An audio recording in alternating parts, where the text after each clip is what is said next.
દોસ્તો મારી ગુજુની મોજ ચેનલમાં આપનું સ્વાગત છે। આજના વિડીયોમાં આપણે વાત કરવા જઈ રહ્યા છીએ। જો કાજલ બેનીબાએ તો આજે કેટલી સરસ મજાની માથામાં પાર્વતી ભાભીને માલિશ કરી આપી। માલિશ કરતા શું થયું અને આજે તો પાર્વતી ભાભી અને શિલ્પા ભાભી રાકેશભાઈ ઉપર કેમ ગુસ્સે થયા, શું બાબતથી ગુસ્સે થયા, શું કારણ હતું, એ બધું જાણવા મળશે તમને આપણા આ વિડીયોમાં। મારી ચેનલ ઉપર નવા હોય તો ચેનલને ફટાફટ લાઈક, શેર અને સબસ્ક્રાઇબ કરી દો। Full video in Thakor family blog channel. દોસ્તો ફૂલ વિડીયોની લિંક ડિસ્ક્રિપ્શનમાં મૂકેલી છે, ત્યાં જઈ તમે આખો વિડીયો વોચ કરી શકો છો। આવી ટૂંકી ટુકડી લાઈવ લેટેસ્ટ ટ્રેન્ડિંગ માહિતી મેળવવા માટે કરી દો મારી ચેનલને ફટાફટ સબસ્ક્રાઇબ। તો ચાલો દોસ્તો વધારે રાહ ન જોતા આપણે વિડીયોની શરૂઆત કરી દઈએ છીએ। તમે વિડીયોમાં લાઈવ જોઈ રહ્યા છો કે અહીંયા રાકેશભાઈ બ્લોગ બનાવવાની શરૂઆત કરી દીધી છે અને પૂનમ ભાભી અહીંયા ઘઉં સાફ કરી રહ્યા છે। જુઓ સરસ મજાના આંગણામાં બેસી અને તાસમાં ઘઉં લઈ સરસ મજાનું આ દરણું કરી રહ્યા છે। બધા જ કામમાં એ તો એક્સપર્ટ છે। આ બાજુ હવે રસોઈની તૈયારીઓ ચાલુ થઈ ગઈ છે। શિલ્પા ભાભી જુઓ ચૂલા ઉપર આજે કાજલબેની બાઈ શાક વઘાર્યું હતું તો એને હવે ચડવી રહ્યા છે, એટલે કે ધ્યાન તો રાખવું પડે ને। તો સરસ મજાનું બટાકાનું રસાવાળું અને ચટાકેદાર સરસ મજાનું જોતા જ મોઢામાં પાણી આવી જાય એટલું ટેસ્ટી શાક બનાવી દીધું છે। તો હવે તેને સંભાળવા માટે બેસી ગયા છે શિલ્પા ભાભી।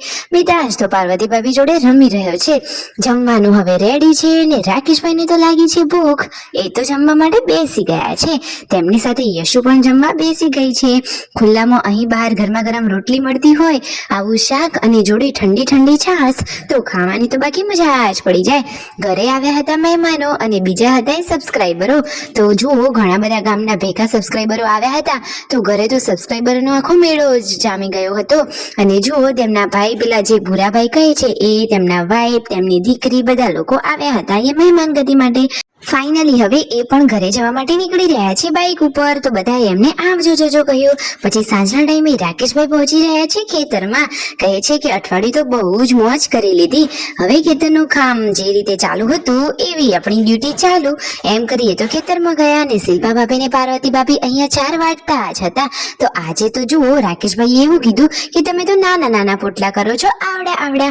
તો શિલ્પા ભાભી કહે છે અમે ગમે એટલા મોટા પોટલા કરીએ તમને તો નાના જ લાગે છે।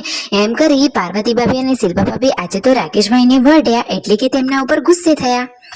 જુઓ શિલ્પા ભાભી અને પાર્વતી ભાભી આ રીતે રાકેશભાઈની સાથે નોકઝોક કરી રહ્યા હતા અને પોટલીઓ કરવાની હતી 3 અને બાંધવા માટેના ટાટિયા હતા 2 જ। પછી રાકેશભાઈએ કરી લીધો દેશી જુગાડ। ત્યાં વેલામાંથી આ રીતે દોરડા જેવી વેલ લાવી એનો જ ભારો બાંધી લીધો અને પછી આ 3 જણા વારા પરથી પોટલા ઉપાડી રહ્યા છે। 4 લઈ અને પછી બધા ચાલીને ઘરે આવ્યા। રાતનો ટાઈમ થઈ ગયો હતો, જમવાનું રેડી થતું જ હતું। પૂનમ ભાભી બનાવી રહ્યા છે ચૂલા ઉપર સરસ મજાની એકદમ ટેસ્ટી ગરમા ગરમ કઢી। જોતા જ મોઢામાં પાણી આવી જાય એટલો મસ્ત વઘારવાળી એ તો કઢી બનાવી રહ્યા છે અને ચૂલા ઉપરનો તો બાકી ટેસ્ટ જ અલગ હોય। સાચી વાત ને દોસ્તો, તમને મારી આ વાત સાચી લાગી કે નહીં? તો એ તો આજે ડુંગળીની કઢી બનાવી રહ્યા છે। તો કઢી કેવી બને છે તમારે જોવી છે? અરે આ વિડીયોને અંત સુધી નિહાળજો, તમને એ પણ જાણવા મળી રહેશે। અને આ બાજુ શિલ્પા ભાભી અને પાર્વતી ભાભી રોટલી બનાવી રહ્યા છે।